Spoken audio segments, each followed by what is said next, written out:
حضرت مولا علی شیر خدا کرم اللہ تعالی وجہ الکریم کو نبی پاک صلی اللہ علیہ وسلم نے نا 2 سواروں کے ساتھ بھیجا، تلواریں دے کے فرمایا تمہیں نا مقام خاک پر ایک خاتون ملے گی جو ایک خط لے کے جا رہی ہے قریش مکہ کے نام مدینے سے، تو اس کے پاس سے تمہیں وہ خط ملے گا تو وہ خط لے کے آؤ۔ حضرت مولا علی شیر خدا کرم اللہ تعالی وجہ الکریم 2 صحابہ کے ساتھ وہاں پہنچ گئے۔ اس خاتون کو اسی مقام پہ پا لیا جہاں نبی پاک نے بتایا تھا۔ اب سفر میں یہ طے نہیں ہوتا کہ کہاں ملاقات ہوگی، طے نہیں ہوتا، لیکن حضور نے طے کر کے بتایا، فرمایا مقام خاک پہ ملے گی۔ تو حضرت علی کہتے ہیں وہی ملی جہاں مدینے والے نے بتایا تھا۔ ابھی تک لوگوں کو حضور کے علم شریف کی دلیلیں نہیں مل رہی، جہاں بتایا تھا وہیں عورت ملی۔ تو حضرت علی کہنے لگے وہ خط لا، کہنے لگی کون سا خط؟ کوئی شے نہیں۔ اب اس کا جو تھیلا تھا سامان والا وہ تلاش کیا، گھوڑے یا اونٹ پر سوار تھی، ساری تلاشی لی، جو اس کے پاس چیزیں تھی وہ ساری اس سے دیکھ لی، خط ملا کوئی نہیں۔ اب ایک صحابی بیچ میں سے کہنے لگے علی پتہ نہیں اب یہ خط کہاں چھوڑ رہی ہے، کیا معاملہ ہے، تو اب کیا کریں، یہ خاتون بھی ہے۔ تو حضرت مولا علی شیر خدا نے تلوار نیام سے باہر نکالی، آپ فرمانے لگے بی بی 2 حرفی بات ہے، میرے رسول نے کہا خط تیرے پاس ہے، چاند ٹوٹ سکتا ہے، تارے جھڑ سکتے ہیں، حضور نے فرمایا تو خط تیرے پاس سے نکلے گا۔ ہاں بات ختم ہو گئی، جو دن کو کہہ دیا دن ہے تو دن نکل آیا، اور جو شب کو کہہ دیا شب ہے تو رات ہو کے رہی، اور خدا نے ان کی زبان کو وہ اختیار دیا کہ جو نکلی منہ سے ان کے وہ بات ہو کے رہی۔ خط تیرے پاس ہے تو نے دینا ہے، اب یہ بتا تو نے کیسے دینا ہے تیرے پاس، بتا کس طرح دے گی۔ جب اس نے مولا کائنات کی بات سنی اور شیر کے شیروں والے تیور دیکھے تو اس نے اپنے بال کھولے اور خط نکال کے دے دیا، کہنے لگے یہ خط ہے۔ حضرت مولا علی نے اس صحابہ کی طرف دیکھا اور فرمانے لگے دیکھا میرے محبوب کے غلاموں خوش ہو جاؤ، حضور کی زبان نور سے جو نکلتا ہے حق اور سچ ہی نکلتا ہے۔ اپنی طبیعت میں نا یقین لائیں، حضور نے کہا ہے کہ نماز پڑھو تو روزی میں برکت ہوگی، تو انشاءاللہ ہوگی، تو پھر اذان کے ٹائم دکان بند کرنی ہے، نماز سے چھٹی نہیں کرنی، مسجد آنا ہے۔ دیکھیں ہمیں زینت دی گئی ہے داڑھی کے ساتھ، تو اگر ہماری زینت داڑھی میں ہے تو پھر زینت داڑھی ہی میں ہے، پھر بغیر داڑھی کے۔ میری بات کی سمجھ آ رہی ہے؟ میں دوستوں سے اکثر گزارش کرتا ہوں کہ بغیر داڑھی کے کوئی بندہ ساج سنور کے نکلے تو لوگ کہتے ہیں پیارا لگ رہا ہے، یہ بھی تعریف ٹھیک ہے، لیکن داڑھی والا آدمی کبھی وضو کر کے نکلے تو تعریف اس کی بھی ہوتی ہے، لیکن پتہ کیا کہتے ہیں کتنا نورانی چہرہ ہے۔ اب بالکل رنگ ہی بدل گیا تعریف کا، وہی تعریف ہی ہے، پہلے بھی تعریف ہوئی تھی تو اب بھی تعریف۔ تو اللہ رسول کی باتوں پر مکمل اعتماد، مکمل یقین۔ اور یہ جو ہمارے طبیعتوں میں اب لوگ مایوسیاں پیدا کرتے ہیں نا، بہت زیادہ مایوسی پیدا کرنے والوں کی لمبی تعداد ہے، بڑی لمبی، ان سے بھی جان چھوٹ جائے گی، آپ مضبوط ہو جائیں گے ذہنی طور پر۔ یاد رکھیں کہ وہ بندہ کمزور نہیں ہوتا جس کا جسم تھک جائے، میں نے کہا وہ تو سویرے ٹھیک ہو جائے گا، سوئے گا تو سویرے اٹھے گا تو ٹھیک ہے۔ جس کا دماغ تھک جائے، جو بالکل یہ لوگوں نے مایوس کر دیا، کچھ بھی نہیں ہو سکتا جی، غریب آدمی کیا کر سکتا ہے جی، آپ ایسے ہی رہیں گے جی، چھوڑیں جی، آپ آگے نہیں جا سکتے۔ کچھ میری طرح کے لوگوں نے بھی پریشانی پیدا کی، انہوں نے کہا جی وہ تو داتا صاحب تھے، آپ نہیں اتنے نفل پڑھ سکتے۔ یہ کہاں لکھا ہوا ہے جی؟ یہ کس نے کہا ہے؟ وہ تو فلانے بزرگ تھے، آپ نہیں، وہ کیوں نہیں کر سکتے بھائی؟ وہ بزرگ بھی وہی قرآن پڑھتے تھے جس کی ہم تلاوت کرتے ہیں، ان کے لیے بھی حضور نے وہی سنت چھوڑی تھی جو ہمارے لیے چھوڑی۔ ایک ملنگوں کا ٹولہ ہے، وہ بھی بڑی پریشانیاں پیدا کرتا ہے، وہ کہتے تینوں کسی نے کچھ کیتا ہے، وہ بھی بندہ گیا سرے سے، کام سے گیا۔ او خدا کے بندے، ہمارے ہاتھ میں رب رسول کا دامن ہے، کوئی کچھ کر بھی دے تو مدینے والے نے فرمایا تو سورت بقرہ پڑھا کر گھر میں، جن کیا شیطان بھی تیرے گھر سے دوڑ جائے گا۔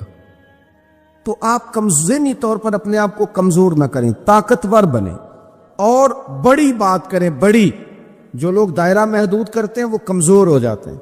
ہمارے اللہ کے بندے چلے تھے، کہاں سے پہنچے کہاں۔ خواجہ معین الدین صاحب رحمۃ اللہ علیہ جی، بڑی بڑی بلڈنگیں، بڑے بڑے جو ہیں وہ یونیورسٹیاں، آستانے اب بننے لگے ہیں۔ آپ پڑھیے خواجہ صاحب رحمۃ اللہ علیہ کو تو ہندوستان میں خیمہ لگانے کی جگہ نہیں دیتے تھے لوگ۔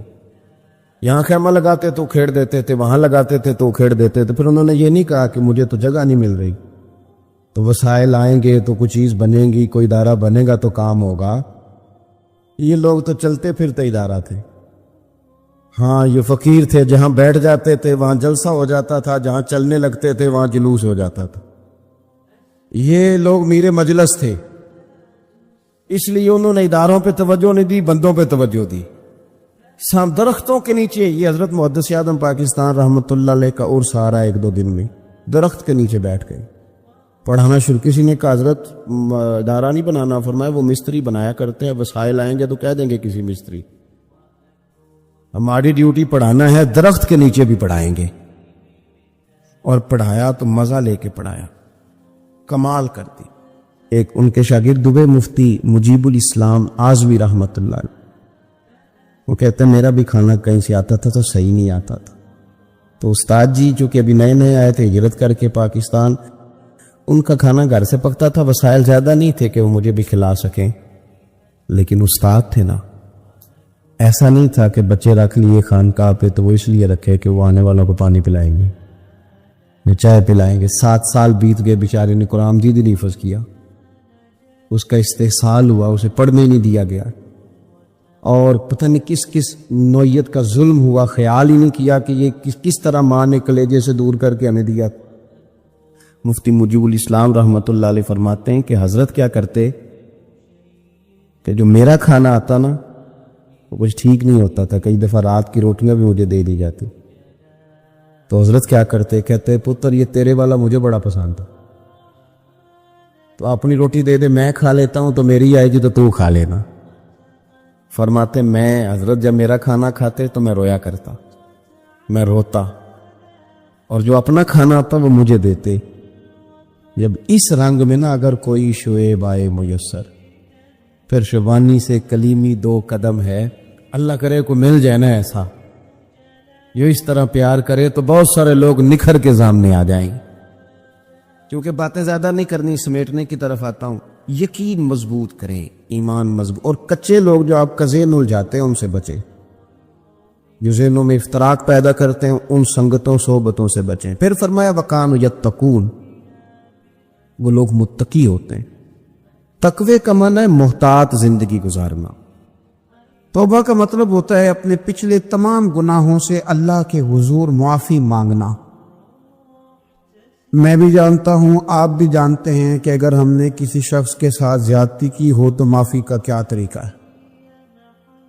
ایسا تو نہیں ہوتا کہ آپ اس کے سامنے بیٹھیں اور بیٹھ کے آپ کہیں معاف کر دے، معاف کر دے، معاف کر دے، معاف کر دے۔ آپ کو یہ بھی پتہ ہوتا ہے کہ یہ بندہ کس طرح کا ہے، یہ بھی پتہ ہوتا ہے میری زیادتی کس طرح کی ہے، یہ بھی پتہ ہوتا ہے کہ راضی کیسے ہوگا۔ ہم وہ سارے لوازمات جمع کرتے ہیں، اور اگر ہمیں یہ پتہ ہونا کہ میرے اکیلے سے جانے سے یہ معاف نہیں کرے گا تو اس شخص کو ساتھ لے جاتے ہیں جس کی وہ بات مانتا ہے، اور پھر ہم اس طرح سے منت کرنے کی کوشش کرتے ہیں کہ جیسے وہ شخص مان ہی جائے۔ صرف سمجھانے کے لیے مثال دے رہا ہوں، توبہ رٹا لگانے کا نام تو نہیں نا، توبہ تو اللہ کو منانے کا نام ہے۔ ایک شخص اپنے گناہ چھوڑنے کا ارادہ ہی نہیں کر رہا، اور وہ اپنی غلطی کو غلطی تسلیم ہی نہیں کر رہا، اور اپنی غلطیوں سے وہ پیچھے ہٹنے کو 2 قدم بھی تیار نہیں، تو توبہ کوئی رٹا لگانے کا نام تو نہیں۔ آپ توبہ طوطے کو رٹا دیں تو طوطا توبہ توبہ پکارتا رہے تو اس کو وہ چیز تو نہیں حاصل ہونے لگی۔ توبہ ایک بڑی خاص بات صوفیاء نے لکھی ہے، اگر آپ سمجھیں تو بڑا نفع دے گی۔ وہ کہتے ہیں جس طرح گھر چھوٹا بنانا ہو یا بڑا بنانا ہو، زمین تو درکار ہوتی ہے کہ نہیں؟ زمین ہوگی تو گھر بنے گا، چاہے وہ چھوٹی سی کٹیا بنے یا بہت بڑا محل بنے، زمین کا ہونا ضروری ہے۔ اسی طرح آپ نے نیک اعمال تھوڑے کرنے ہیں یا زیادہ کرنے ہیں، توبہ کا ہونا ضروری ہے۔ توبہ وہ زمین ہے جس کے اوپر آپ نیک اعمال تعمیر کریں گے۔ اگر توبہ نہیں ہے تو پھر کوئی بھی نیک عمل آپ کے پاس ہو ہی نہیں سکتا۔ آپ پچھلے گناہوں سے رجوع کریں اللہ کی طرف، آپ کہیں کہ میرے اندر یہ غلطی ہے، میں توبہ کرتا ہوں۔ ان العبد اذا اعترف، اعتراف جرم کریں، پھر اللہ کے حضور رجوع لائیں۔ ہمارا یہ حال ہے کہ ہم جتنی بھی توبہ کرتے ہیں، جس قدر بھی استغفار پڑھتے ہیں، اس کو ایک وظیفہ سمجھ کے پڑھ لیتے ہیں، بھئی یہ بھی اچھا ہے، برکت سے خالی نہیں۔ لیکن توبہ کا حقیقی مفہوم یہ ہے کہ انسان اپنا محاسبہ کرے، اپنی پچھلی ساری زندگی اپنی آنکھوں کے سامنے لائے۔ اگر وہ سمجھتا ہے کہ اس حال میں مر گیا تو میرے لیے مشکل ہوگا منہ دکھانا اللہ رسول کو، تو پھر وہ فوراً سے پہلے اپنے گناہوں سے رجوع کرے اور اللہ کے حضور توبہ کرے۔ یہ توبہ کا مفہوم ہے۔ میرے رسول پاک صلی اللہ تعالی علیہ وسلم نے اپنی امت کو اس طرف خاص رغبت حضور نے اپنی امت کی کرائی۔ رب بڑا مہربان ہے، بڑا ہی کریم ہے۔ وہ تو کسی بندے کی اونٹنی اگر کبھی گم ہو جائے صحرا میں، اور اس طرح گم ہو کہ پیسے بھی اونٹنی پہ ہو، کھانا بھی اونٹنی پہ ہو، کپڑے بھی اونٹنی پہ ہوں، علاقہ بھی صحرا کا ہو، اور اس نے کسی ٹہنی کے ساتھ باندھی ہو، پھر وہ سو جائے، سو کے اٹھے تو اونٹنی غائب ہو۔ اب وہ اتنا پریشان ہو کہ آگے پیچھے دائیں بائیں دیکھا تو پتہ چلا کہ اونٹنی تو غائب ہو گئی، نہ کھانا ہے، نہ پیسے ہیں، نہ کپڑے، نہ سواری ہے، علاقہ صحرا کا ہے، پیدل جا بھی نہیں سکتا۔ تو فرمایا جس طرح وہ بیٹھ کر موت کا انتظار کرنے لگتا ہے، اور وہ منتظر تھا کہ اب موت ہی آئے گی، اب کوئی اور سہارا نہیں، فرمایا اچانک اگر اونٹنی سامنے آ جائے تو اسے کتنی خوشی ہوگی؟ یا رسول اللہ اسے تو بڑی خوشی ہوگی۔ فرمایا جب رب کا بندہ توبہ کرتا ہے تو اللہ کو اس سے بھی بڑھ کر خوشی ہوتی ہے کہ بندہ توبہ کر گیا، اپنے گھر واپس آ گیا ہے، اس نے بات مان لی۔ ہمارا اصل مسئلہ احساس کا ہے، توبہ کا نہیں۔ جب تک اپنی غلطیوں کا بندہ محاسبہ نہیں کرتا، جب تک احساس پیدا نہیں کرتا، وہ محسوس نہیں کرتا کہ میں غلط ہوں، مجھے ٹھیک ہونا چاہیے، تب تک توبہ کا ہے کہ آپ دیکھیں نا صحابہ کرام کا مزاج کیا، چھوٹی چھوٹی چیزیں ہیں لیکن وہ دوڑ کے آتے ہیں، کہتے ہیں یا رسول اللہ غلطی ہو گئی، اور اپنے آپ کو پیش کرتے ہیں۔ ایک خاتون نے آ کے پیش نہیں کیا کہ یا رسول اللہ میرے پیٹ میں ناجائز بچہ ہے، مجھے پاک کر دیں، کوئی پکڑ کے نہیں لایا، کسی نے آ کے اسے گرفتار نہیں کیا، مقدمہ نہیں کرایا، پرچہ نہیں درج کرایا، 14 دن کے ریمانڈ کے بعد نہیں مانی، خود آئی اور آ کے کہا حضور میرے سے غلطی ہو گئی ہے، مجھے معاف کر دیں۔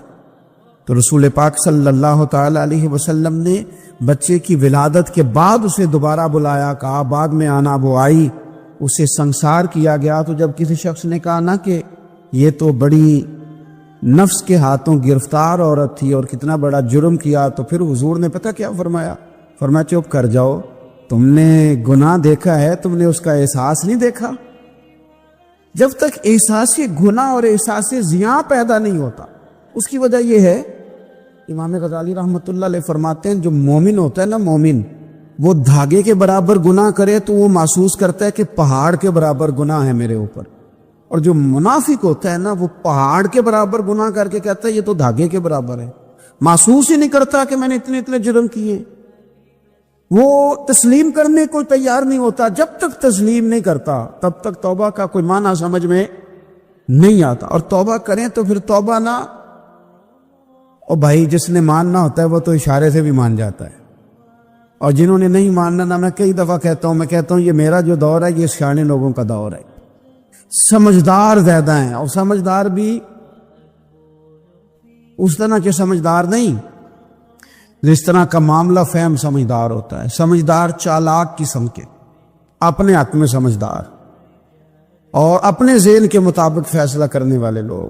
پھر ہم بہت ساری جگہوں پہ ٹامک ٹونیاں کھاتے ہیں، جس نے ماننا ہے اس نے اشارے سے بھی مان جانا ہے، اور جس نے نہیں ماننا اس نے کہنا مجھے 24 سال ہو گئے فلانی جگہ جمعہ پڑھتے اور میں ماننے کو تیار نہیں ہوا۔ نہیں نہ ماننا تو مجھے 20 سال ہو گئے فلانی جگہ جاتے آتے، بس نہیں ماننا تو پھر مزاج نہیں ہوتا۔ جس نے ماننا ہے، حضرت فضیل بن عیاض رحمۃ اللہ علیہ ڈاکو تھے، اور نرے ڈاکو نہیں تھے، ڈاکوؤں کے سردار تھے، تو ارشاد فرماتے ہیں کہ میرا طریقہ یہ تھا کہ میں ایک پورے قافلے کی صورت میں حملہ کرتا تھا تو لوگ ڈرا کرتے تھے اگر کہ فضیل بن عیاض کے ڈاکوؤں نے حملہ کیا تو پھر نہیں بچتے۔ ایک دن گزر رہا تھا تو ایک قاری صاحب آیت پڑھ رہے تھے، لا تقنطوا من رحمت اللہ، اللہ کی رحمت سے کبھی نا امید نہ ہونا، ان اللہ یغفر الذنوب جمیعا، بے شک وہ سارے ہی گناہ معاف کر دے گا۔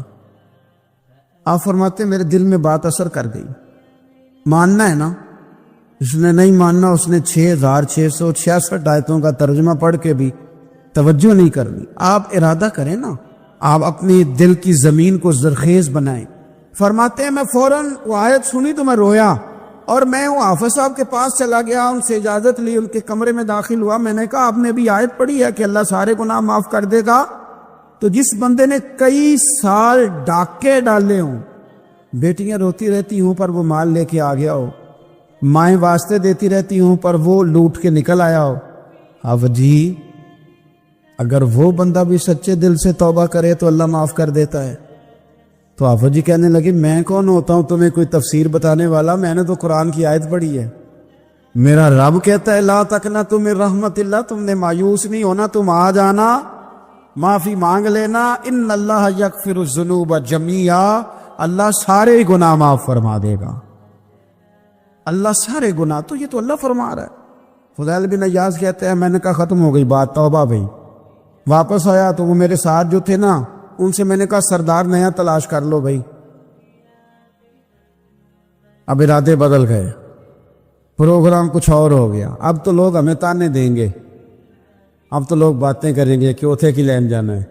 فضیل بن عیاض کہنے لگے بس بھائی توبہ کرنی، اب تم کوئی اور سردار تلاش کر لو، اور اوپر اوپر سے نہیں کہا، توبہ کی تقریریں نہیں کی، دوسروں کو میسج نہیں بھیجے، اور لیکچر نہیں جھاڑے، رو کے کہا، درد سے کہا، دل سے کہا۔ تو وہ جو باقی کے تھے نا ان پر سردار کی بات کا اثر ہوا، کہنے لگے سردار ہم نے سردار نیا نہیں ڈھونڈنا، اگر چوریاں مل کے کی ہیں تو اب تو اس طرح تو نہ کر، توبہ بھی مل کے ہی کریں گے، اب اللہ اللہ بھی مل کے ہی کریں گے، اب بس تو اگر ادھر جائے گا تو ہم بھی تو جائیں گے نا۔ اللہ اکبر۔ فضیل بن عیاض کہتے ہیں ظاہر ہے مال لوٹا کرتے تھے، میں نے مسئلہ پوچھا علماء سے تو انہوں نے بتایا کہ یہ تو کوکل بھات کا مسئلہ ہے، جو لوٹا وہ تو واپس کرنا ہی پڑے گا۔ اب میں نے وہ پیسے جمع کیے، اب سارے تو میرے پاس تھے نہیں، جتنے میں دے سکتا تھا دیے، جو کھا چکا تھا وہ رہ گئے، ایک یہودی کے پیسے رہ گئے، اس کے گھر چلا گیا، میں نے جا کے اسے کہا میاں میں نے کر لیا توبہ، اور میں وہ فضیل بن عیاض ڈاکو ہوں جس کے تیرے گھر سے اتنا مال لوٹا تھا، میرے پاس پیسے کوئی نہیں، وہ پیسے لگ گئے، اب تو اس طرح کر مجھے معاف کر دے۔ وہ کہنے لگا نا جناب، یہ بھی کبھی کبھی ہوتا ہے، لوگ نہ شرافت کو بزدلی سمجھ لیتے۔ فضیل بن عیاض سے کہنے لگا میں تو پیسے لوں گا، ایسے تو نہیں معاف کرتا۔ آپ فرمانے لگے پیسے تو کوئی نہیں، یہ سچی توبہ ہے۔ تو کہنے لگا پھر اس طرح کرو، میری اونٹوں کو چارہ ڈالو، پیسے پورے ہوئے تو چلے جانا۔ کل ڈاکو تھے، ابھی وہ تلوار چلانی آتی ہے، نیزہ چلانا آتا ہے، ڈٹنا آتا ہے، اعصاب مضبوط ہیں، مسئلہ کوئی نہیں، لیکن توبہ سچی کی ہے نا، یہ سچی توبہ والے لوگوں کا طریقہ ہے۔ اس سے کہہ سکتے تھے کہ جا آج تو لب دینی لے لے، تو یہ کہا معاف کر دے، تو تیار ہی نہیں ماننے کو۔ حضرت فضیل بن عیاض کہنے لگے اگر اونٹوں کو چارہ ڈالنے سے تو معافی دیتا ہے نا تو میں تیرے اونٹوں کو چارہ ڈالنے کو بھی تیار۔ کیوں کہ راضی اللہ کو کرنا ہے، اپنے ضمیر سے بوجھ اتارنا ہے، بندوں کے سامنے سرخرو نہیں ہونا، اللہ کے حضور ہونا ہے۔ توبہ کا مطلب ہے رب کی بارگاہ میں سرخرو ہونا، بندوں کے سامنے نہیں۔ حضرت فضیل بن عیاض سے کہنے لگے ڈالیں گے تیرے اونٹوں کو چارہ، کیوں نہیں ڈالنا؟ 2-4 دن چارہ ڈالا تو وہ یہودی ایک دن کہنے لگا کہ یہ نا ٹھیکریوں سے بڑی ہوئی تھیلی ہے، یہ تو ذرا اٹھا کے لا۔ حضرت فضیل بن عیاض نے اٹھا کے اسے دی، جب اس نے کھولی تو اشرفیوں کی بھری ہوئی تھی۔ تو آپ فرمانے لگے تو کہہ رہا تھا ٹھیکریاں اٹھا کے لا۔ کہنے لگا میں تورات بڑی پڑھتا ہوں، عالم ہوں، میں نے تورات میں پڑھا تھا کہ مسلمان جب سچی توبہ کر لیں گے نا تو رب ٹھیکریوں کو بھی سونا بنا دیا کرے، پھر یہ مٹی کے ڈھیلے اشرفیاں بنا کریں گے تو میں نا تیری توبہ چیک کر رہا تھا، یہ اس میں میں نے روڑے بڑے ہوئے تھے، لیکن تو اٹھا کے لایا، تو تیری توبہ بھی سچی ہے اور تمہارا دین بھی سچا ہے۔ اب اس طرح کر، معافی اس شرط پہ دوں گا کہ مجھے کلمہ پڑھا تاکہ میں بھی مسلمان ہوتا ہوں۔ توبہ کے معاملے میں احساس، اور میں نے کہا کہ جس نے اشارہ لینا ہے اشارہ، ایک زازان نام کا نا گویا تھا، آواز بڑی سریلی تھی، شراب خانے میں جب محفلیں سجتی تھی تو معاذ اللہ وہ گانے گایا کرتا تھا، سریلی آواز تھی۔ حضرت عبداللہ ابن مسعود حضور کے صحابی، حضور نے فرمایا عبداللہ ابن مسعود اسی طرح قرآن پڑھتے ہیں جس طرح میرے اوپر نازل ہوا تھا۔ عبداللہ ابن مسعود نا چھوٹا قد اور پتلی پتلی ٹانگیں تھی حضرت عبداللہ ابن مسعود۔ ایک دن درخت پہ چڑھے ہوئے تھے تو کچھ لوگوں نے نا، بچے کرتے ہیں نا مذاق، معاذ اللہ کچھ نے کہا کتنی پتلی ٹانگیں۔ اللہ کے محبوب علیہ السلام نے فرمایا قیامت کے دن عبداللہ ابن مسعود کی ٹانگوں کا وزن احد پہاڑ سے بھی زیادہ ہوگا۔ زبردست صحابی ہے، اور حضور نے فرمایا میں نے جس کو گورنر بنایا، کسی جگہ امیر بنایا، مشورہ کر کے بنایا، اگر میں کسی کو بغیر مشورے کے امیر بناتا تو عبداللہ ابن مسعود کو بناتا۔ حضرت عبداللہ ابن مسعود گزر رہے تھے تو وہ جو زازان نام کا گویا تھا وہ گانے گا رہا تھا۔ ہماری جو تقریریں ہیں نا جی، میری طرح کے لوگ، وہ چونکہ جمعہ پڑھانا ہے، 45 منٹ پاس کرنے ہیں، تو نہ وہ ذوق سے تیاری، نہ وہ درد، قوم کی اصلاح۔ ایک میرے حصہ فرمایا کرتے تھے تمہارا بچہ بگڑ جائے تو کتنے پاپڑ بیلتے ہو صحیح ہو جائے، یکدم خدا نہ خواستہ خاکم بدہن کروڑ دفعہ اللہ معاف کرے، کسی باپ کو رات کو خبر مل جائے کہ تیرا بیٹا نشہ کرتا ہے، سوئے گا رات کو، روئے گا کہ نہیں مصلی بچھا کے؟ لیکن یہ صرف اپنے بیٹے کے بارے میں ہے، کاش قوم کے ہر بیٹے کے بارے میں ہمارا یہی ذہن بن جائے کہ یار یہ کیوں بگڑ گیا ہے، اور اس درد سے جب ہم اصلاح کریں گے، تقریر کریں گے، پھر آپ محسوس کریں گے کہ اللہ اس میں اثر بھی پیدا کرے اور اس میں تاثیر آتی۔ حضرت عبداللہ ابن مسعود گزرے تو اب درد تھا نا دل کے اندر، اور اگر کسی نے توبہ کرنی آتی تو جملے سے بھی کر لینی۔ اب گزرے، سریلی آواز کانوں میں آئی، کھڑے ہو کے کہنے لگے کون ہے؟ کہ جناب زازان نام کا گویا ہے، مصطفیٰ کریم کے شانوں والے غلام کی زبان سے لفظ نکلے، کتنی سونی آواز ہے، کاش یہ قرآن پاک کی تلاوت کرتا۔ اللہ اکبر، کاش کوئی ایسا ہو تو صحیح جو ہمیں کہے کہ کاش یار تو قرآن پڑھتا، کتنی سونی آواز ہے، کاش تو نعت پڑھتا، کوئی کہے تو صحیح، کوئی کہتا ہی نہیں، کوئی کہتا ہی نہیں کتنا سونا چہرہ ہے، کاش اس پہ داڑھی ہوتی، کوئی کہتا ہی نہیں میری ملت کے جوانوں کو۔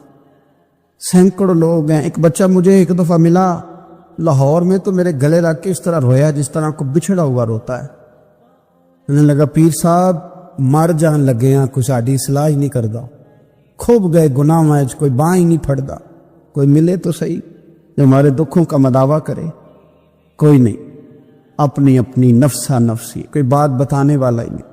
میں اکثر دوستوں سے کہتا ہوں کہ بڑے شوق سے سن رہا تھا زمانہ تو ہم ہی سو گئے، داستان کہتے کہتے لوگوں کا دل کرتا ہے ان کی اصلاح ہو جائے، پر کوئی درد والا ہو، کوئی ایسی بات ہو تو تب ہے نا جی، آئے ہائے۔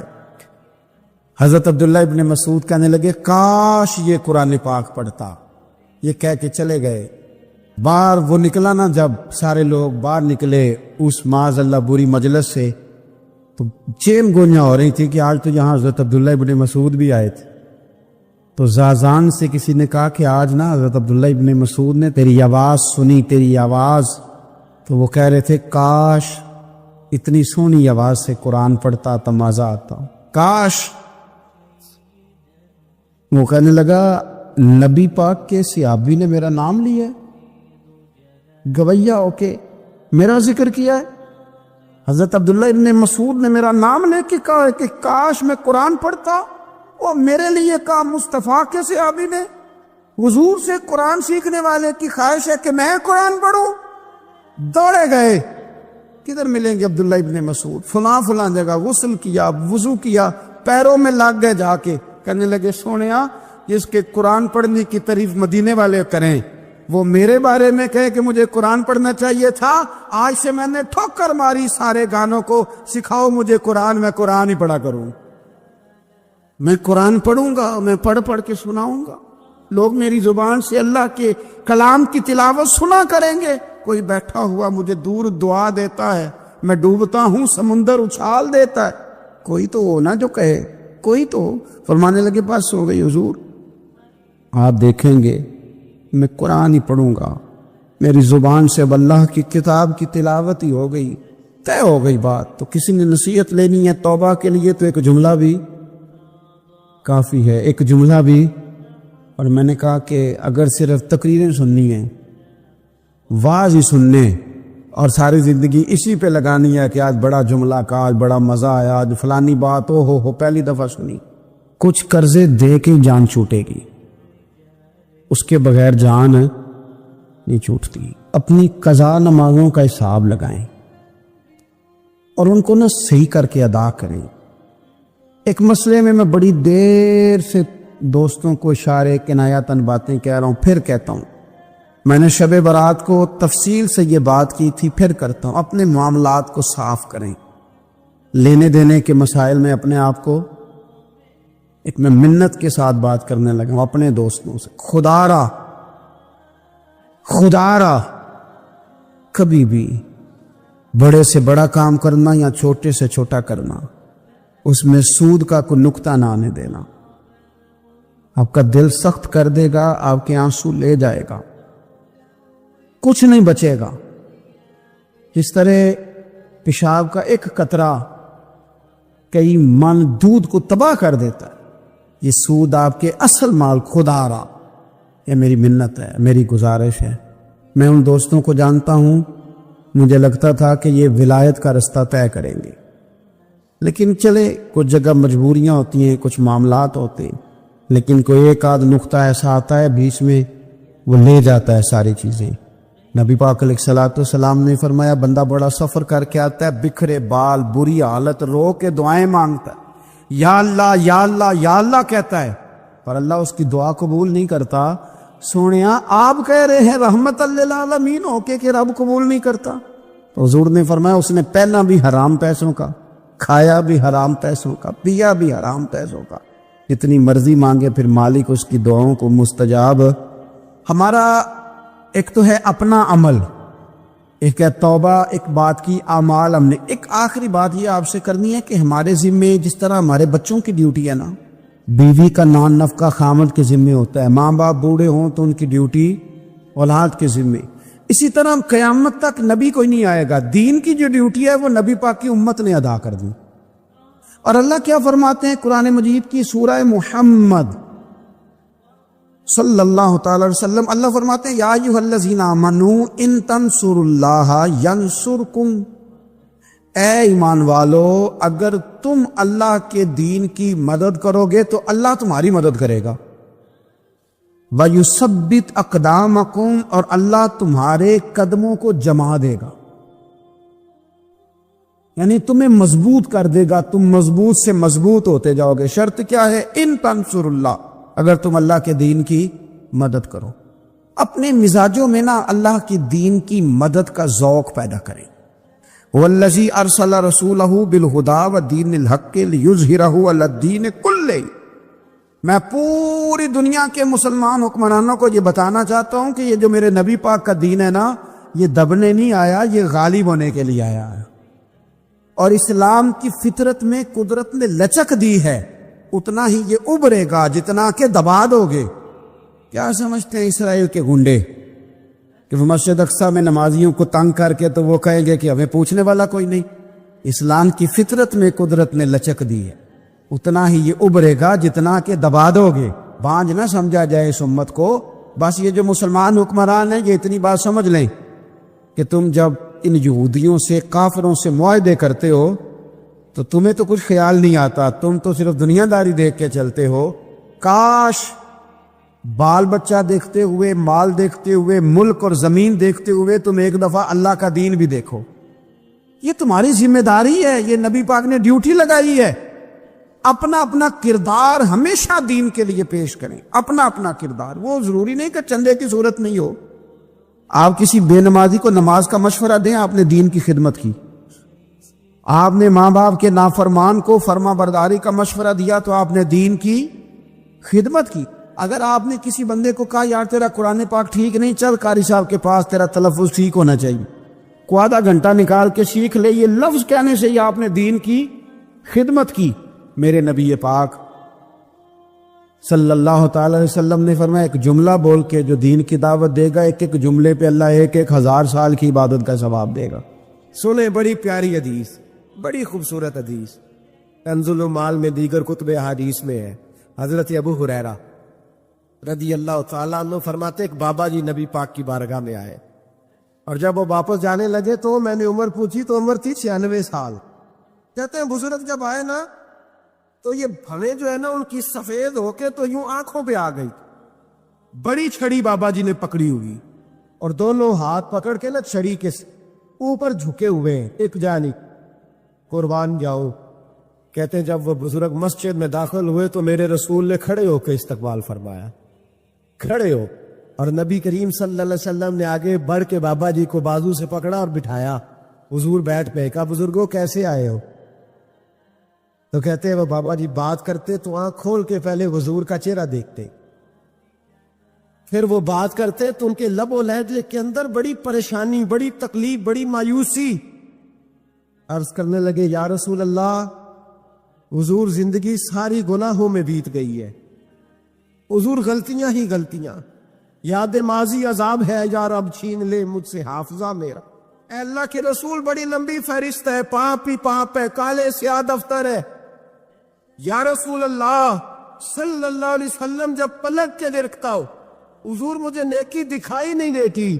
حضور اس عمر میں آپ کا ایک صحابی ملا ہے، اس نے بات سمجھائی ہے تو تھوڑا خیال آیا ہے، لیکن یا رسول اللہ صلی اللہ علیہ وسلم اب میرا وجود بیکار ہو گیا ہے، حضور بوڑھا ہو گیا ہو۔ 3 باتیں کہی بزرگوں نے اور نرالی کہی، کہنے لگے یا رسول اللہ صلی اللہ علیہ وسلم، حضور اب تو میری کمر بھی سیدھی نہیں ہوتی کہ میں نماز ہی صحیح ادا کر سکوں، بوڑھا ہو گیا۔ یا رسول اللہ صلی اللہ علیہ وسلم اب میرے اندر طاقت نہیں کہ میں محنت مزدوری کر کے صدقے اور خیرات دے سکوں۔ یا رسول اللہ صلی اللہ علیہ وسلم اب میں تلوار لے کے جہاد بھی نہیں کر سکتا، حضور نہ میں لمبی نمازیں پڑھ سکتا ہوں، آقا نہ میں صدقات و خیرات دے سکتا ہوں، محبوبہ نہ میں دین کے لیے کوئی جہاد کر سکتا ہوں، بیکار وجود ہے، بیکار بیکار وجود کو تو گھر والے برداشت نہیں کرتے، بچے دعا کرتے یا اللہ ابا جی کو پردہ دے دے، اماں کو پردہ دے دے، بیکار ہو گیا ہوں، اور آج آیا ہوں تو مجھ بیکار کو میرا رب قبول کر لے گا؟ آج کلمہ پڑھوں تو بیکار ہوں، کسی کام کا نہیں، نہ نماز نہ صدقات نہ جہاد، قبول کر لے گا؟ حضرت ابو ہریرہ فرماتے ہیں جیسے برسات میں بارش کی جھڑی لگتی ہے، یوں مصطفیٰ کی آنکھوں سے جھڑی لگ گئی، حضور کھل کے روئے، کھل کے۔ اور میرے حبیب پاک نے فرمایا بزرگوں بڑے مجاہد ہیں، دین کے لیے جہاد کرنے والے بڑے ہیں، رب کریم کو آپ کی تلوار کی اتنی حاجت نہیں، اور فرمایا اس کے خزانے کوئی خالی تو نہیں کہ آپ ہی گویا صدقہ دیں گے تو بھرے جائیں گے، اور فرمایا پھر رب کریم کی شان میں اضافہ نہیں کرتی عبادتیں، وہ تو بندے کو نفع دیتی ہے۔ میں بزرگوں نہ آپ جہاد کرے، نہ آپ صدقات دے، نہ لمبی نمازیں پڑھے، آپ صدق دل سے آ جائیں، اللہ کے رسول کا وعدہ ہے رب آپ کو بغیر حساب کے نام جنت عطا فرما دے گا۔ آنا تو شرط ہے کہ نہیں، آئیں تو صحیح، نہ پہنچے تو صحیح، آ جائیں، اس کو نہیں عاجز صدقات و خیرات کی، جہاد کی تبلیغ، آئیں تو صحیح، نہیں ان العبد اذا طرفا ثم تاب تاب اللہ علیہ۔ میرے حبیب نے فرمایا بندہ جب رو کے کہتا ہے نا یا اللہ غلطی ہو گئی معاف کر دے، فرمایا میرا مالک اسے فوراً ہی معاف فرما دیتا ہے۔ تو آ تو صحیح، تو آتا ہی نہیں، تو آ ہی نہیں رہا، تو گھر میں بیٹھا ہوا ہے، تو سویا ہوا ہے، تو دکانداری کر رہا ہے، تو پیسے گن رہا ہے، تو آیا ہی نہیں، آ تو صحیح۔ بلکہ میرے نبی پاک فرماتے ہیں جب اللہ پاک کا بھاگا ہوا غلام آتا ہے پھر تو اللہ زیادہ راضی ہوتا ہے، پھر تو اللہ زیادہ راضی ہوتا ہے، زیادہ راضی ہوتا ہے، تو آ تو صحیح، پہنچ تو صحیح۔ بلکہ صوفیات تو اور بات کرتے ہیں، وہ کہتے تو کبھی بھول کے بھی رب رب کرے تو اللہ تو اسے بھی قبول کر لیتا ہے، اور خدا کی رحمت کتنی زیادہ ہے۔ میرے حبیب کریم سید عالم صلی اللہ علیہ وسلم نے فرمایا اللہ نے اپنی رحمت کے 100 حصے کیے. حضور فرماتے ہیں ایک حصہ اللہ نے دنیا میں نازل کیا ہے. کتنا؟ ایک حصہ. فرمایا یہ جو ماں بیٹے سے پیار کرتی ہے، باپ بیٹے کے لیے مزدوری کرتا ہے، یہ جو بہن بھائی کے لیے روتی ہے، یہ جو بیوی شوہر کے لیے دعا مانگتی ہے، یہ جو بچے ماں باپ سے پیار کرتے ہیں، فرمایا یہ اس ایک رحمت کا نتیجہ ہے، ایک رحمت کا نتیجہ. تو صحابہ کہنے لگے یا رسول اللہ وہ 99 کدھر ہے؟ نبی پاک نے فرمایا رب کریم نے سنبھالی ہوئی ہے، قیامت کے دن تمہیں عطا فرمائے گا. ابھی تو ایک نازل کی ہے. عارف رومی رحمۃ اللہ علیہ فرماتے ہیں کہ ایک شہر ایسا تھا جس میں ایک بیماری بار بار حملہ کرتی تھی. تو 3-4 پہاڑیاں ایک دوسرے کے اوپر تھیں، اکٹھے پہاڑ بنے ہوئے تھے، اس کے اوپر وہ جڑی بوٹی تھی جس سے اس بیماری کا علاج ہوتا تھا. تو کئی حکیموں نے بتایا کہ اگر وہ جڑی بوٹی حاصل کر لی جائے تو تمہارے شہر کے لوگ صحت یاب ہو سکتے ہیں. پر وہ 4 پہاڑیاں اوپر نیچے، اور پھر ڈھلان بڑی سیدھی تھی، جو پیر رکھتا پھسل جاتا، کوئی جرت ہی نہ کرتا اوپر جانے کی. لیکن لوگ بیمار تھے، تکلیف میں تھے.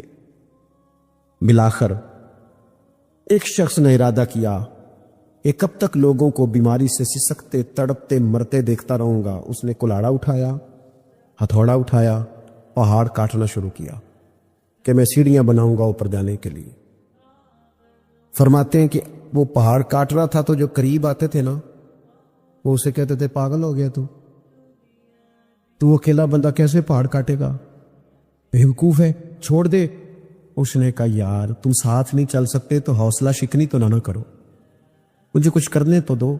سالوں لگ گئے، ایک پہاڑ کاٹ کے سیڑھیاں بنائی اس نے. یہ دوسرا پہاڑ شروع کیا، پھر سالوں لگ گئے، اور 2 پہاڑ کاٹے تھے، بڑھاپا آ گیا، بیمار ہو گیا، موت کا وقت آ گیا. اب چونکہ سیڑھیاں بن گئی تھی تو 2 پہاڑ کٹ گئے تھے، وہاں تک لوگ آنے جانے لگے تھے. این اس وقت جب وہ دنیا سے جا رہا تھا پھر بھی کچھ لوگ حوصلہ شکنی کر رہے تھے. اسے کہہ رہے تھے خدا کے بندے کیا نتیجہ نکلا. کچھ لوگوں کی ڈیوٹی ہوتی ہے اپوزیشن کا کردار ادا کرنا، ہر موقع پر حوصلہ شکنی کرتے. اب اس پر آخری وقت آ گیا ہے، باوجود اس کے کچھ لوگوں نے جا کے کہا کیا نتیجہ نکلا جی، تیرے اوپر موت کا وقت آ گیا ہے، تو اوپر تک تو جا نہیں سکا، فائدہ کیا ہوا؟ وہ کہنے لگا بیوقوفو تمہیں پتہ ہی نہیں میں کامیاب ہو کے جا رہا ہوں. انہوں نے کہا کس طرح؟ کہنے لگا میں نے آدھا سفر آسان کر دیا ہے، اب جو میرے بعد آئے گا نا اسے 0 سے نہیں شروع کرنا پڑے گا، میں نے آدھا سفر اس کے لیے آسان کر دیا. وہ تیسرے پہاڑ سے شروع کرے گا، 2 کاٹے گا تو جڑی بوٹی تک پہنچ جائے گا، لوگوں کو شفا ہونے لگے گی اللہ کے فضل سے. ہم پتہ کیا کرتے ہیں، بالخصوص میرے وطن کا رواج یہ ہے کہ لوگ آدھا سفر بھی آسان کرنے کو تیار نہیں. وہ کہتے ہیں نہیں سارا ہی فلانا کرے گا. جتنے انبیاء دنیا میں آئے نا میرے دوستوں وہ سارے کامیاب گئے، لیکن کسی کے ساتھ 4 امتی، کسی کے ساتھ 10، کسی کے ساتھ 100، کسی کے ساتھ 200. لیکن نبی کامیاب گئے. کیوں؟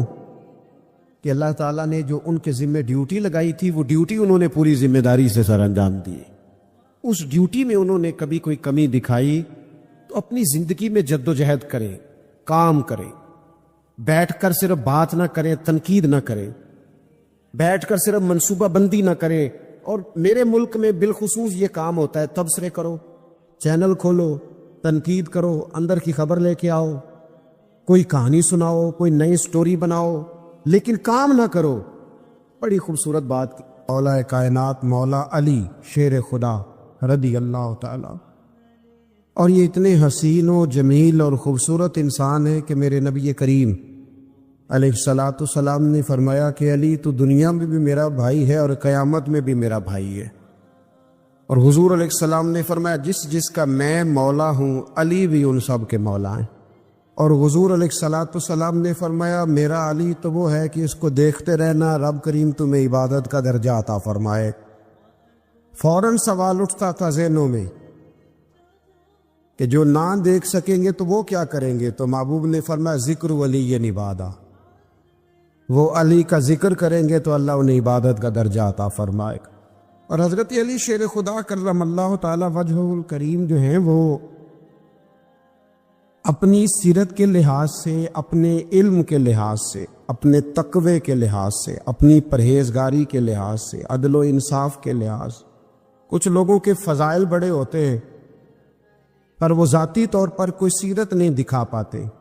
حضرت مولا علی شیر خدا کے فضائل بھی بڑے ہیں اور ان کی سیرت میں اللہ نے کمالات بھی بڑے ہی رکھے۔ جس طرح نبی کریم علیہ السلام نے جناب ابو طالب کے گھر میں پرورش پائی، مولا علی کے گھر میں حضور رہے، تو مولا علی نبی کریم کے گھر میں رہے، وہاں پرورش پائی حضرت علی شیر خدا نے، اور ساری کی ساری ان کی تربیت رسول کریم کی مقدس آنکھوں کے سامنے ہوئی، اور حضور ان سے بڑا ہی پیار کرتے تھے۔ یہ نبی کریم کے بڑے محبوب ہیں، اور اتنے فضائل کتب احادیث میں، اس میں کوئی شک نہیں کہ فضیلت کے لحاظ سے پہلا درجہ حضرت ابو بکر صدیق کا ہی ہے، دوسرا حضرت عمر فاروق کا ہی ہے، تیسرا حضرت عثمان غنی کا ہی ہے۔ لیکن اس میں بھی کوئی شک نہیں کہ کتب احادیث میں کسی کی فضیلت کی اتنی حدیثیں ہیں ہی نہیں جتنی مولا علی شیر خدا کی فضیلت کی حدیثیں، اتنی کہیں نہیں۔ اور تمام صحابہ کے یہ مشیر تھے، تمام لوگ ان سے محبت کرتے تھے، بلکہ حضرت عمر فاروق تو فرمایا کرتے تھے اگر علی ہمارے درمیان نہ ہو تو ہم تو ہلاک ہی ہو جائیں۔ اتنی اللہ کریم نے انہیں عظمت عطا فرمائی، اور ساری زندگی انہوں نے جد و جہد میں گزاری، ساری زندگی۔ حضرت ابو بکر نے بھی خلافت کی، وہ بھی بڑی مشکل تھی لیکن حالات سنبھل گئے۔ حضرت عمر نے بھی خلافت کی، حضرت عثمان غنی نے بھی کی، لیکن مولا علی شیر خدا کی جو خلافت تھی وہ بھی بڑی آزمائش والی تھی۔ مسلمانوں کے اندرونی معاملات کو بھی دیکھنا، بیرونی محاذوں پہ بھی لڑنا، بڑی جد و جہد کی حضرت علی شیر خدا نے۔ ایک بات سب سے پہلے آج ہم نے یہ یاد رکھنی ہے کہ حضور نے فرمایا ہے کہ علی کی محبت ایمان ہے اور علی کا بغض نفاق ہے۔ اب محبت ایمان ہے تو کیسے پتہ چلے گا ہمیں حضرت علی سے محبت ہے؟ کیسے پتہ چلے گا؟ محبت کا اظہار کریں گے تو پتہ چلے گا محبت ہے، ہمارا لب و لہجہ بتائے گا کہ ہمیں حضرت علی سے محبت ہے۔ ہم کبھی ان کے تذکرے پہ خوش ہوں گے تو پتہ چلے گا کہ ہمیں مولا علی سے محبت ہے۔ ہم کبھی ان کا ذکر کی محفل سے جائیں گے تو پتہ چلے گا ہمیں حضرت علی سے محبت ہے۔ کبھی ان کا کوئی قول، کبھی ان کا کوئی ارشاد، کبھی ان کی کوئی بات ہمارے سامنے آئے، پھر ہمیں پتہ چلے گا کہ ہمیں مولا علی شیر خدا سے محبت ہے۔ حضرت علی المرتضیٰ کی محبت ایمان ہے۔ اور پھر ویسے بھی حضرت علی اتنے دانا ہیں، حضور علیہ السلام نے فرمایا اگر میں علم کا شہر ہوں تو پھر علی دروازہ ہے۔ علی باب علم کے، شہر علم کے باب علی ہے۔ امام صفوری کہتے ہیں ایک دن نا حضرت جبریل امین انسانی شکل میں مولا علی کے سامنے آ کے کھڑے ہو گئے۔ کون؟ حضرت جبرائیل علیہ السلام۔ حضرت جبریل امین کھڑے ہوئے انسانی شکل میں، تو کہنے لگے علی یہ بتائیے کہ جبریل اس وقت کہاں ہے؟ انسانی شکل میں مولا علی سے پوچھتے۔ تو کچھ جو آج کل ہمارے شاگرد حضرات پڑھ جاتے ہیں نا تو وہ ذرا جلدی کرتے ہیں جواب دینے میں۔ بڑوں کو جب جواب بھی دینا بزرگوں کو تو جواب میں بھی آداب کا خیال ہونا چاہیے۔ اگر آپ کو سوال آتا بھی ہو تو پھر بھی اس میں آداب کا خیال آپ رکھیں گے۔ آپ فٹافٹ نہیں کہہ دیں گے کہ جناب یہ اس کا جواب ہے، یہ معنی ہے، فوراً نہیں آپ کہہ دیں گے، آپ اس میں بھی آداب کا خیال کریں گے۔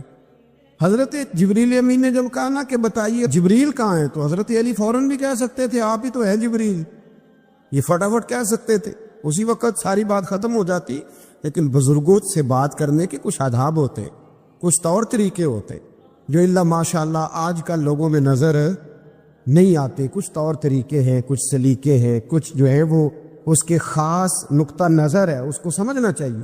حضرت مولا علی شیر خدا رضی اللہ تعالیٰ عنہ سے جب پوچھا نا کہ جبریل امین کہاں ہیں اس وقت، تو حضرت علی نے پہلے اوپر دیکھا، پھر نیچے دیکھا، پھر دائیں دیکھا، پھر بائیں دیکھا، پھر آگے دیکھا، پھر پیچھے دیکھا۔ جواب فٹافٹ تیار تھا کہ آپ ہی تو ہیں، لیکن ایسے جواب نہیں دیا۔ فرمانے لگے جناب نہ تو اس وقت حضرت جبریل مشرق میں ہیں، نہ مغرب میں ہیں، نہ شمال میں ہیں، نہ جنوب میں ہیں، نہ 7 زمینوں میں ہیں، نہ آسمانوں میں ہیں۔ پھر بھی یہ نہیں کہا کہ آپ جبریل ہیں، فرمانے لگے بھئی زمینوں آسمانوں مشارق مغارب میں تو کوئی نہیں، تو یا آپ جبریل ہے یا میں جبریل ہوں، دونوں میں سے ایک ہے۔ تو حضرت جبریل امین مسکرائے، فرمانے لگے نہیں آپ تو علی ہیں، جبریل تو میں ہی ہوں، آپ علی۔ دیکھیں نا، بہت سارے لوگ سوال کا جواب دیتے ہیں پر وہ آداب کو ملوز خاطر نہیں رکھتے۔ نبی پاک علیہ السلام نے ایک دن نماز 4 رکعتوں کی تھی، تو حضور نے 2 پہ سلام پھیر دیا، تو صحابہ سے پوچھا میں نے کتنی پڑھی ہے؟ اور اس کہنے لگے یا رسول اللہ زیادہ پتہ تو آپ کو ہی ہے، پر ہمیں لگتا ہے کہ آپ نے 2 پڑھائی ہے۔ یہاں ایسے کرتا ہے کوئی؟ سوال ہی نہیں پیدا ہوتا۔ یعنی 1 منٹ سے پہلے امام غزالی ایک درویش کے مرید ہو گئے تھے، تو بہت بڑے عالم تھے۔ آپ کو پتہ ہے عالم آدمی کا مرید ہونا، اللہ خیر کرے، کسی کرامت سے کم نہیں ہوتا، بڑا مشکل ہوتا ہے۔ وہ کسی کی غلامی کرے، وہ بڑا مشکل ہوتا ہے، مطلب کٹھن ماحول ہوتا ہے۔ تو امام غزالی بیعت ہو گئے، تو مرشد نے پہلا وظیفہ یہ بتایا کہ کسی پر اپنے علم کا اظہار نہ کرنا۔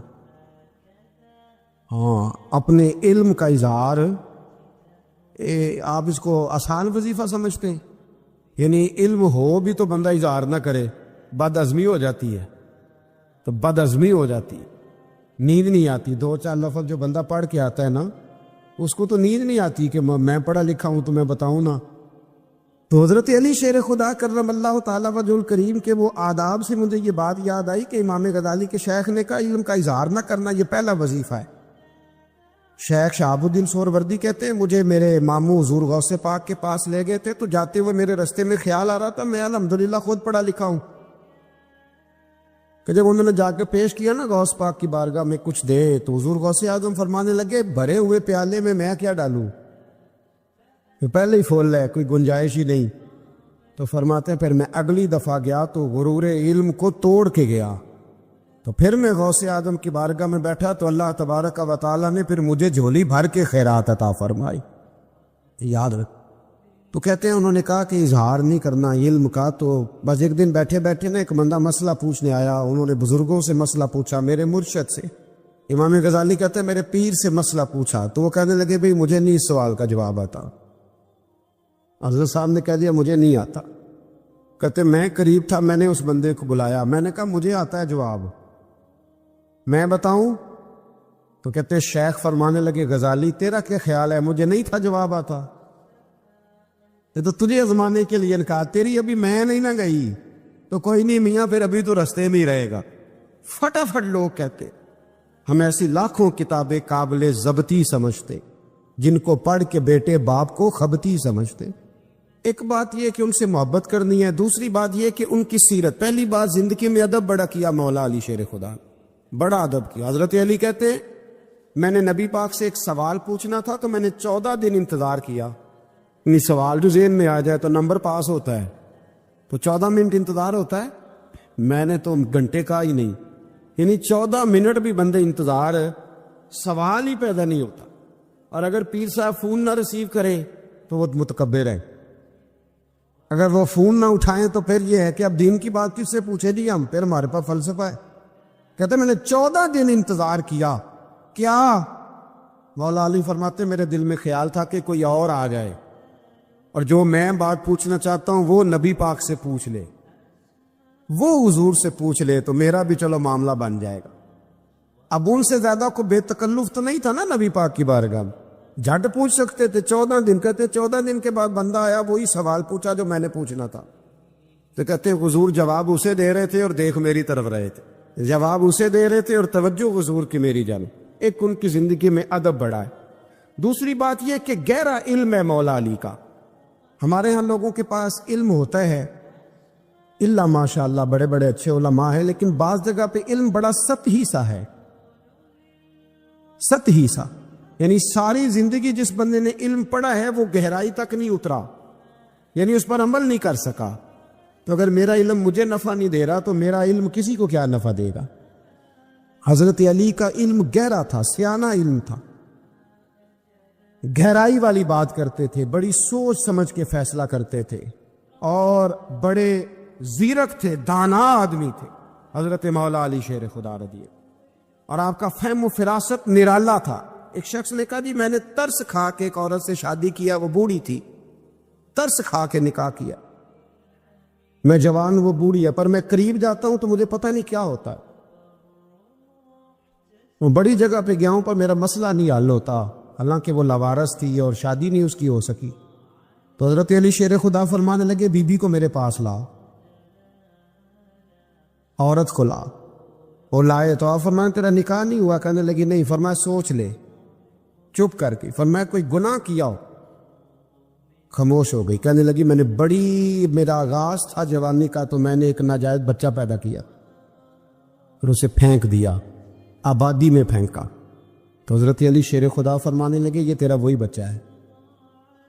چونکہ جو اس نے کیفیات بتائی ہیں وہ یہ ہے کہ انسان ماں بہن جو اس کی ہوتی ہے نا, کچھ بھی ہو جائے, اللہ تعالیٰ نے فطری جذبے رکھے ہوتے.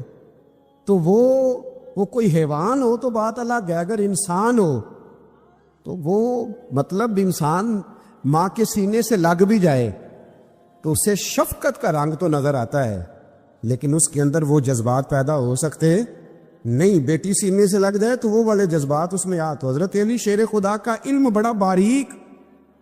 تو آپ فرمانے لگے میاں وہ جو تیرا اس کے اوپر ترس آیا نا, اس کی بھی وجہ یہ ہے کہ تیرا اس سے کوئی ازل سے رشتہ ہے, لہذا تمہارا نکاحی منق اتنا گہرا, سیاںا اور پیچیدہ, یعنی باتوں کی گہرائی تک. آج ہمارے بہت سارے میری طرح کے لوگ تقریر کرتے ہیں تو وہ عوامی نفسیات کے مطابق بات نہیں کر پاتے, کیونکہ ہم جو تقریر رٹ کے آئے ہیں وہ تو ہم نے تو علم ظاہر کرنا ہے, اور نعرہ لگوانا بڑا شوق ہے. جب تک وہ مطلب لوگوں میں شوق نہ پیدا ہو پھر بعد میں گفتگو ہوتی ہے آج میں جلسہ لوٹ لیا ہے. تو میں کہا کرتا ہوں کہ جلسہ لوٹا نہیں جاتا, جلسے میں تو کچھ لٹایا جاتا ہے, علم دیا جاتا ہے, فہم دیا جاتا ہے, شوق دیا جاتا ہے. تو یہ کیا مطلب بات ہو؟ تو گہرا علم تھا. چوتھی بات, علم بھی تھا اور تقوی بھی تھا, پرہیزگاری بھی تھی. جب آپ خلیفہ تھے نا, امیر المومنین تھے, امیر المومنین, آپ چلو صوبائی وزیر کی بات نہیں کرتا, آپ کسی نا حلقے سے جو وہ ہمارے پاکستان میں عہدے بہت زیادہ ہیں, کہ جس کو کوئی ہلکا سا نا چلو پرانا ورکر ہے تو کوئی دے دیتے ہیں, اس کو بھی مل جائیں تو 15 کو بورڈ تو اس کے بھی کہیں نہیں گئے مبارکباد کے. اللہ اسے پوچھیں کہ تیرا اصل میں کام کیا ہے تو کام کوئی بھی نہیں ہوتا اس کا, بورڈ لگ جاتے ہیں. بہت کیا بات ہے جناب, موج بن گئی.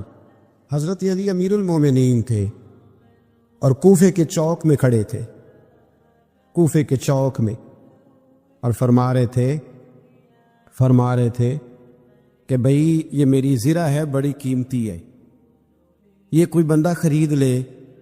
کسی نے قریب جا کے پوچھا امیر المومنین کیوں بیچ رہے ہو؟ تو فرمانے لگے میری طامت پرانی ہو گئی ہے, اب نہ اتنی پرانی ہوئی ہے کہ اس پہ پیوند لگنے کی بھی جگہ کوئی نہیں بچی, اگر یہ پھٹنے کے قریب نہ جاتی تو میں زرہ نہ بیچتا. امام حسن رضی اللہ تعالیٰ عنہ کہتے ہیں میرے ابا جی خزانے کا سارا منہ کھول کے اللہ کے بندوں میں بانٹ کے تو اس کمرے میں 2 نفل پڑھ کے کہتے تھے یا اللہ گواہ ہو جاؤ, میں نے قوم کی امانت قوم پہ خرچ کر دی ہے. یہ پرہیزگاری, یہ تقوی, یہ ذوق حضرت مولا کائنات شیر خدا علی المرتضیٰ رضی اللہ تعالی عنہ. ہمارے ہاں نا ہم نے بانٹ دی ہیں چیزیں, یعنی کو بندہ زہرا حضرت علی کے نعرے لگانے لگ جائے تو لوگوں کو شک پڑ جاتا ہے. تو ایک بندہ میرے کان میں کہنے لگا 2-3 دن سے یہاں علی علی ہو رہی ہے کان میں. اب بڑی جلدی ہمارے تھرمامیٹر والے لوگ بھی بڑے تیار بیٹھے رہتے ہیں. کہنے لگا 2-3 دن ہو گئے یہاں علی علی ہو رہی ہے. میں کیا دعا کر ہندی روے. تو کہنے لگا آپ نے کوئی وضاحت نہیں کی. میں کیا تینوں اصل وضاحت دی لوڑ نہیں, تینوں کسی اور شے دی لوڑ ہے.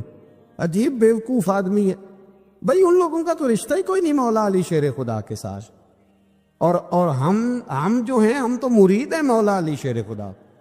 اعلیٰ حضرت فرماتے ہیں کہ حضور سے پہلے بھی جس کو ولایت ملی ہے وہ مولا علی کے صدقے ملی ہے, اور قیامت تک جسے اللہ ولایت دے گا وہ مولا علی شیر خدا کے قدموں کی خیرات کی برکت سے دے. ایک سلسلہ علیہ نقشبندیہ ہے جو حضرت ابو بکر صدیق سے انسلاک کرتے, باقی تو تمام سلاسل کو سارا فیض ہی مولا علی شیر خدا سے.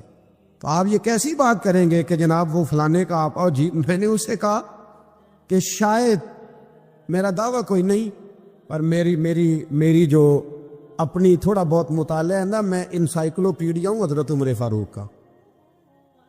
مجھے جنون ہے حضرت عمر فاروق سے محبت، جنون ہے.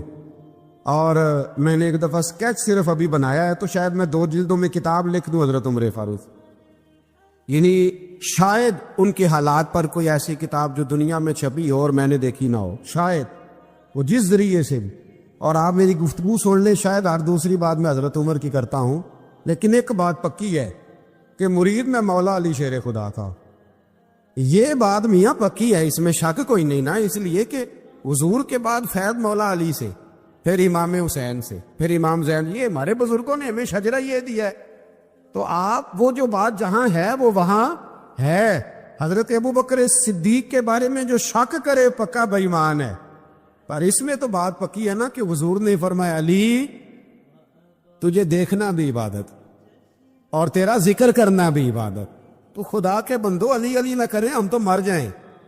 کوئی جگہ ہی نہیں ہے سوائے حضرت علی شیر خدا کے ذکر کرنے کے. تو یہ کچی کمزور باتیں نہ کرو. یہ کوئی عجیب بات ہے کہ جی وہ اگر علی علی زیادہ کیا تو کوئی فلانے طبقے سے تو نہیں. تو یہ ایسی کمزور بات آپ کیوں کرتے ہیں میاں؟ یہ آپ عجیب آپ نے بحث چھیڑ دی لوگوں نے. تو یہ کوئی ایسا مسئلہ نہیں. زندگی میں یاد رکھو، اس کی زبان پہ علی علی زیادہ رہتا ہے نا، اس کی زبان پہ نبی نبی بھی زیادہ ہی رہتا ہے. ختم ہو گئی بات. تو ان چکروں سے باہر آئیں، آپ باہر آئیں ان چکروں سے. اور اسی طریقے سے میں نے کہا تھا کہ ہم کوئی ترازو لے کے نہیں بیٹھے ہوئے کہ فضیلت کس کی زیادہ ہے. اما عائشہ صدیقہ جو ہیں وہ مومنوں کی ماں ہیں، اور اس میں کوئی دوسری رائے نہیں کہ اس خاتون کے امت مسلمہ پر اتنے احسانات ہیں کہ دنیا گن نہیں سکتی. لیکن یہ ہے کہ رسول کریم نے فرمایا کہ فاطمہ میرے جگر کا ٹکڑا ہے. اب میں ترازو لے کے بیٹھ جاؤں کہ حضرت فاطمہ کی شان زیادہ ہے یا حضرت عائشہ کی، تو میں بیوقوف ہی ہوں نا. اس لیے کہ یہ میری ذمہ داری نہیں، یہ تو بات ان کی ہے نا. میں نے ایک بات سنائی تھی آپ کو پیر سید فیض الحسن شاہ صاحب کی، عالم آج شریف والی. پیر صاحب سے کسی نے پوچھا کہ حضرت فاطمہ افضل ہے کہ سید عائشہ؟ تو آپ فرمانے لگے پہلی بات تو یہ کہ تجھے یہ سوال ہی نہیں کرنا چاہیے تھا، اور اگر تو نے کر لیا ہے تو پھر جواب سن لے. فرمانے لگے فاطمہ زوجہ ہیں حضرت علی کی، اور عائشہ زوجہ ہیں نبی پاک کی. تو علی کی زوجہ نبی کی زوجہ سے افضل نہیں ہو سکتی. اور پھر فرمانے لگے عائشہ بیٹی ہے ابو بکر صدیق کی، اور فاطمہ بیٹی ہے مصطفیٰ کریم کی. تو ابو بکر کی بیٹی نبی کی بیٹی سے افضل نہیں ہو سکتے. وہ بندہ کہنے لگا حضرت جی رزلٹ کیا نکلا؟ کہنے لگے گھر جا کے کڑ دا رہی تینوں گل دس چھڑی ہے.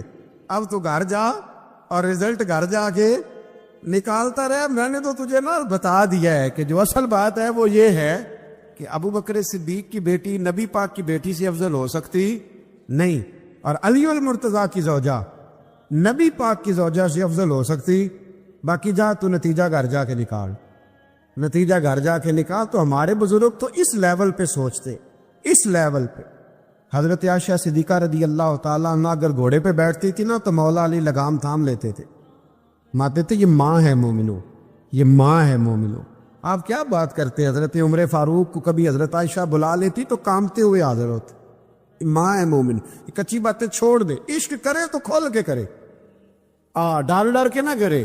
میں نے درجنوں تقریروں میں کہا کہ منقبتیں لکھو حضرت صدیق اکبر کی بھی، حضرت عمر کی بھی منقبت لکھو، حضرت عثمان کی بھی لکھو، اور ہم سنتے ہیں الحمدللہ وہ ساری. لیکن میرے بھائی یہ یاد رکھے، اس میں کوئی شک نہیں، ان کی عظمتیں، شانیں، فضیلتیں وہ بلندیاں ہیں. ہمارا یہی عقیدہ ہے، اور الحمدللہ ہماری نسلیں بھی اسی پہ قائم رہے گی. ہم انہیں نسلیں مانیں گے ہی تب کہ خلفائے راشدین کی جو خلافت کی ترتیب ہے وہی فضیلت کی ترتیب ہے. لیکن میاں یہ بھی تو ہے نا کہ جس کا جو مرشد ہو نا اسے وہ بہرحال دوسروں سے افضل جانے گا تو فیض پائے گا، وہ جانے گا. تو اس لیے نظریہ ہمارا یہی ہے کہ وہ خلفائے ثلاثہ حضرت مولا علی سے، اور حضرت علی کا اپنا فرمان ہے. آپ فرمایا کرتے تھے جس نے مجھے ابو بکر صدیق اور عمر فاروق سے افضل کہا میں اسے مفتری کی سزا، جھوٹے کی سزا دوں گا، اسے کوڑے ماروں گا، کوڑے ماروں گا. وہ جھوٹا ہے جو مجھے ابو بکر اور عمر سے افضل کہتا ہے.